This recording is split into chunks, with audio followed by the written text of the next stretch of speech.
Hello, my name is Pritika, and welcome to my first YouTube video where I will start on a classic computer vision topic, the Hough Transform, an essential technique used to detect straight lines in images.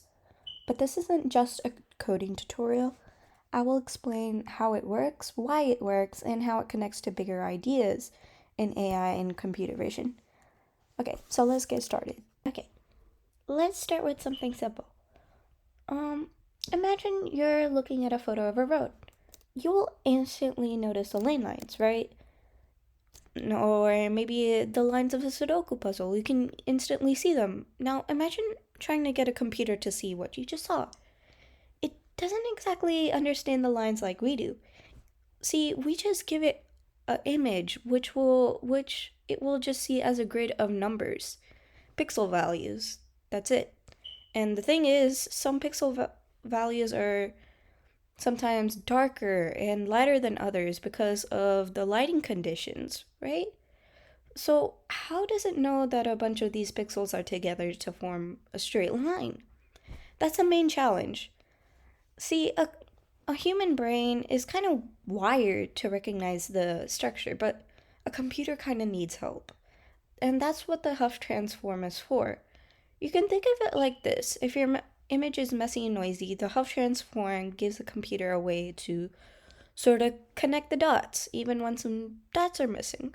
So, in a way, the Hough transform gives the computer a kind of visual memory where it can see through the noise and pull out clean, straight lines, just like we do with our eyes and brain. Okay, so in order to find out how a computer thinks about finding lines, we had to split this up into simple steps.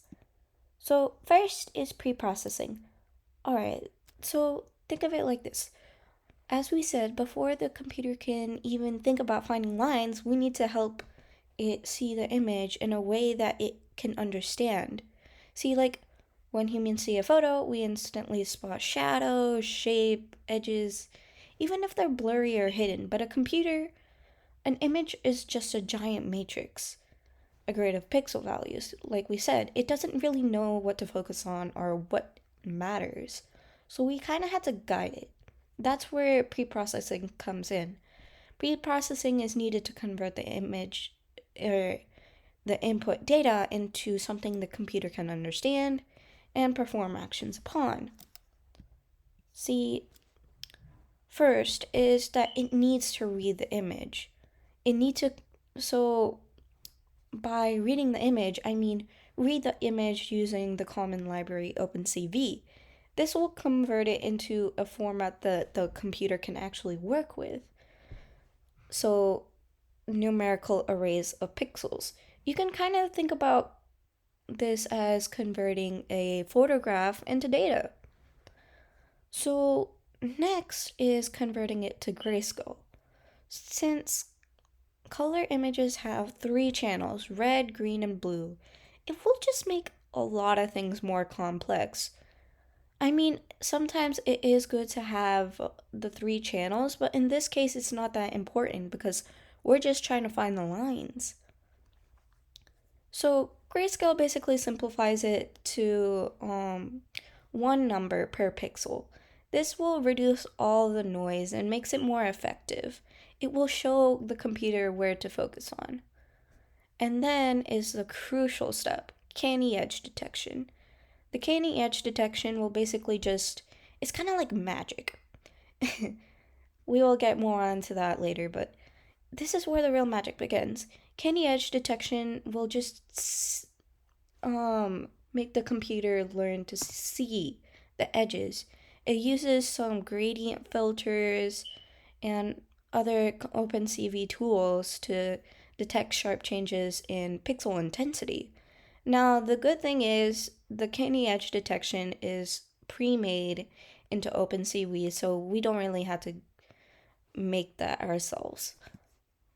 Okay, and now think of this as kind of like the first layer of a neural network.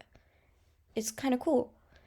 Um, it is kind of like the first layer of a CNN. It scans over the image with kind of like a filter, just like a CNN kernel, and outputs high activations or edges where it detects change. So learning this teaches you a lot about how modern AI sees this too. Now, it's we're not going to get too deep into the coding part of this, but it would be good to recognize some of the code. So first of all, as we said, we have to first read the image using OpenCV. This over here will just start loading the image and then put it into a variable. Okay, and then next is to just convert the image into basic grayscale, and then the canny edge detection. It's something you don't really need to focus that much on. So, okay, now here's where it actually gets interesting. Let's talk about how the Hough Transform actually works. So we got our edge detected image, and the computer now knows where the edges are. Little white pixels on a black background, but the thing is, that's just a scattered mess of dots. Yeah, the big question is how does it figure out which pixels belong to the same straight line? And which line is that? Okay, let's just take one of those edge pixels. The dot could be part of a line going in any direction, right? Maybe a horizontal line, maybe diagonal, maybe vertical. So, here's the key. A line to the computer is just two things, an angle and a distance from the center of the image. Imagine if each pixel could vote for all the lines it thinks it may be part of. One pixel says, hey, I could be a line tilted like this, or like that, or maybe like this one too. It sends out a bunch of votes for each possibility.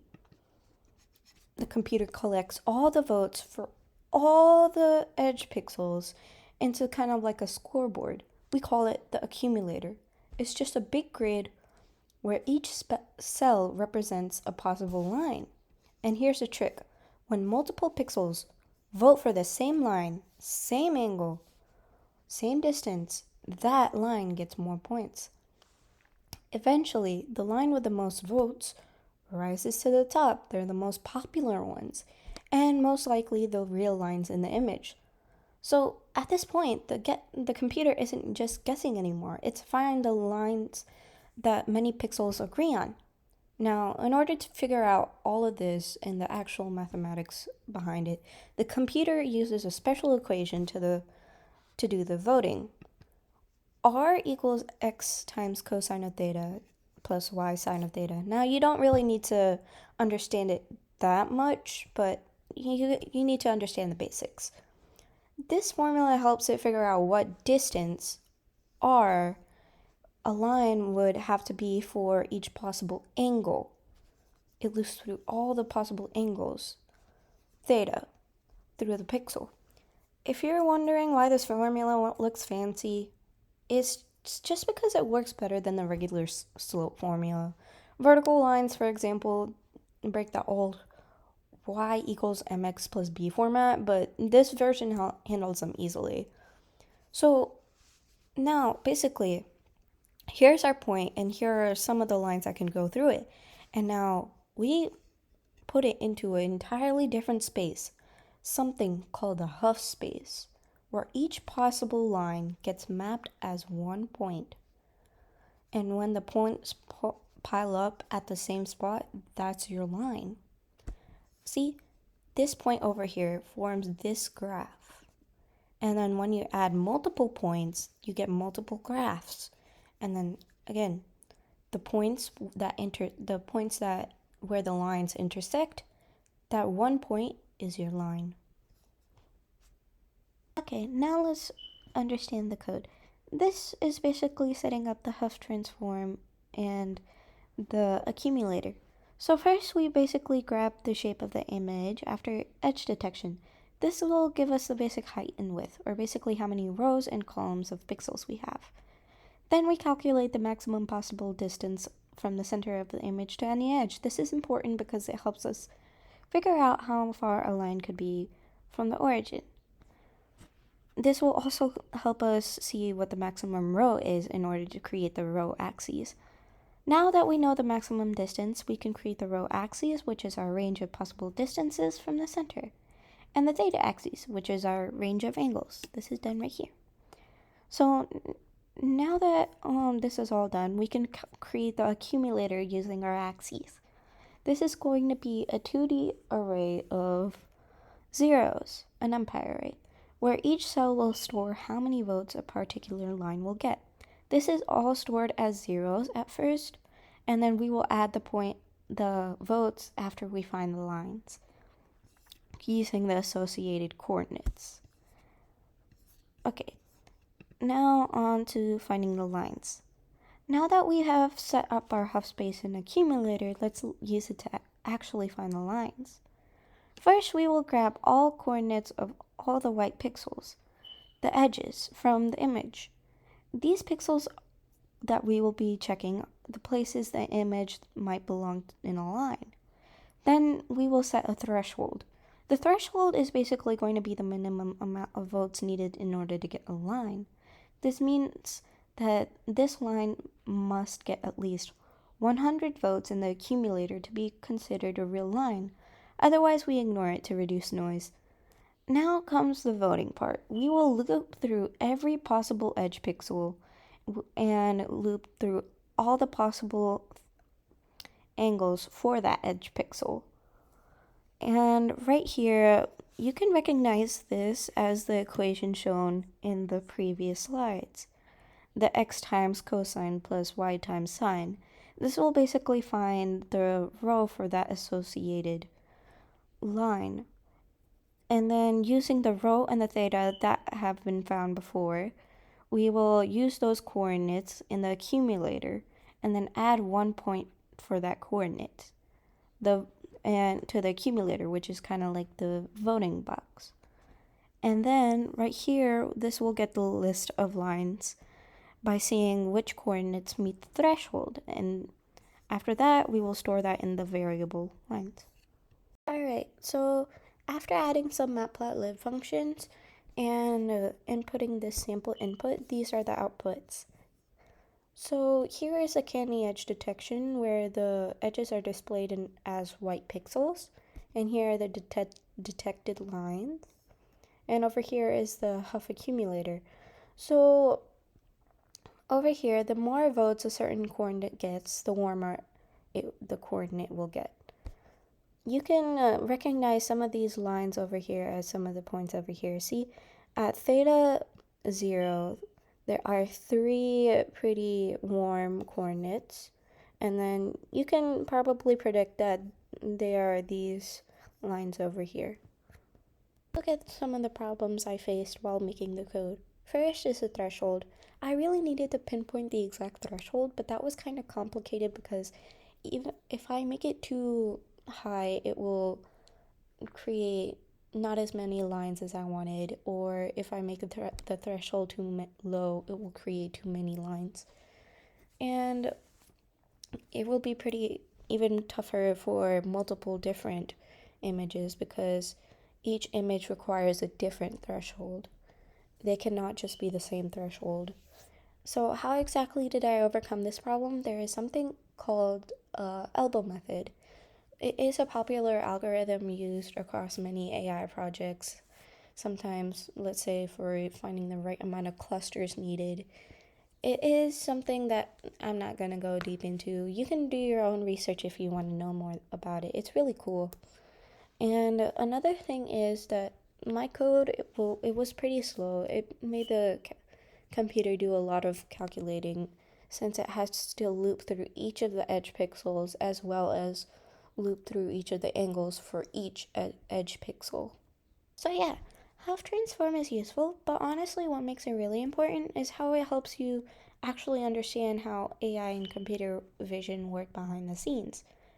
Such as, first off, notice how we had to pre-process the image, grayscale, edge detection before we could even start detecting lines.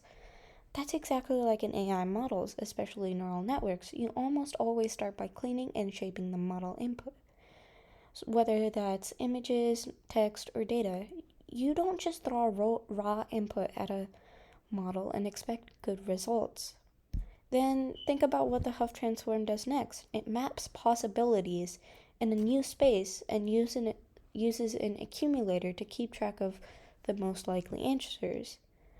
That's actually a really popular method in AI models, such as to do with the scores, activation maps, or feature extraction. They collect signals, stack them up, and figure out what matters the most. Even the way we cycle through angles and distances kind of mirrors what AI models do in convention, convolutional layers or transformers. They scan across different positions or combinations, looking for patterns that match. So, learning the Hough Transform gives you a small but powerful version of what a lot of AI models are doing at a bigger scale. It teaches you how to break a problem down into steps, how to build logic from raw data, and how to see like a computer, all of which are core skills for building and understanding AI.